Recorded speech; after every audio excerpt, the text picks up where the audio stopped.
আর facility পাবে, যেমন হচ্ছে তোমরা ডিআরএস অ্যালাউন্স পাবে, তারপরে এইচআরএ পাবে, ট্রান্সপোর্ট অ্যালাউন্স পাবে, আদার যেসব যে সুযোগ সুবিধাগুলো আছে সেগুলোও তোমরা পাবে। একটা সেন্ট্রাল গভর্নমেন্টের চাকরিতে যা যা সুযোগ সুবিধাগুলো থাকে সব কিন্তু তোমরা পাবে।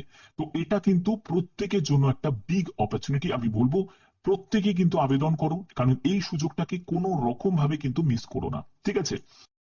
তো দেখতে পাচ্ছ যে আমি একদম অফিসিয়াল ওয়েবসাইটে ভিজিট করেছি, সায়েন্স অ্যান্ড টেকনোলজি ডিপার্টমেন্টে।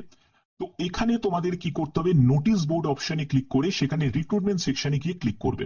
এখানে ক্লিক করার পরে তোমরা দেখতে পাবে যে 2/2025 যে নোটিফিকেশন সেটা তোমাদের চেক করতে হবে।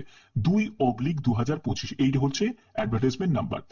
এখানে তোমাদের অ্যাপ্লাই নাও অপশনে ক্লিক করতে হবে, যেটা দিয়ে আমি ভিডিওটা শুরু করেছিলাম সেই পেজেতে তুমি চলে আসবে। এখানে ক্যান্ডিডেট লগ ইন বলে একটা অপশন তুমি দেখতে পাবে, এখানে তোমাদের লগ ইন করতে হবে। কিন্তু যারা যারা ফ্রেশ অ্যাপ্লিকেশন করছো তারা যে পোস্টে আবেদন করবে সেই পোস্ট তুমি সিলেক্ট করবে। যেমন আমি junior secretariat assistant, click here এই অপশনে ক্লিক করছি। এখানে প্রথমে প্রেফারেন্স 1 দেখতে পাচ্ছ, প্রথমে তোমাদের প্রেফারেন্স সিলেক্ট করতে হবে, প্রেফারেন্স 1 না 2।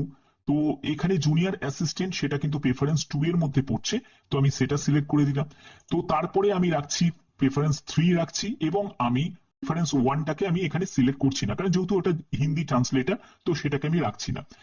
এরপরে তোমার নাম, তারপরে তোমার বাবার নাম, তোমার মায়ের নাম, তোমার কোন ক্যাটাগরি থেকে তুমি নথিভুক্ত আছো সেই ক্যাটাগরি, তোমার এজ রিল্যাক্সেশন তুমি নিচ্ছ নাকি সেটার জন্য এখানে যদি নাও তাহলে সেটা সিলেক্ট করবে, না হলে তুমি নট অ্যাপ্লিকেবল এটা তুমি ক্লিক করে দেবে। এরপরে তোমাকে জেন্ডার সিলেক্ট করতে হবে। তো সিলেক্ট ক্যাটাগরি ফি এক্সামশন যদি নাও তাহলে সেক্ষেত্রে তোমাকে সেই ক্যাটাগরি তোমাকে সিলেক্ট করতে হবে, এই জায়গাটা নট অ্যাপ্লিকেবল দিয়ে দিচ্ছি। এরপরে হচ্ছে ডেট অফ বার্থ, ঠিক আছে? ডেট অফ বার্থ হচ্ছে যারা মাধ্যমিক পাশ করেছো, তো মাধ্যমিকের যে সার্টিফিকেটের যা ডেট অফ বার্থ মেনশন করা আছে সেটাই তোমাদের এখানে বসাতে হবে। 7 জুলাই 2025 হিসাবে তোমার বয়স কত হচ্ছে সেটা এখানে চলে আসবে। ন্যাশনালিটি অবশ্যই তোমাকে ইন্ডিয়ান দিতে হবে। ভ্যালিড একটি mail ID mobile number enter করতে হবে, তোমার অ্যাড্রেসের সম্পূর্ণ ডিটেলস দিতে হবে, সিটি দিতে হবে, পিনকোড নাম্বার দিতে হবে, স্টেট সিলেক্ট করতে হবে, তুমি কোন স্টেট থেকে বিলং করছো। যে কোনো স্টেটের ক্যান্ডিডেট আবেদন করতে পারে। তারপরে এই চেকবক্সে ক্লিক করবে যদি সেম অ্যাড্রেস হয়ে থাকে।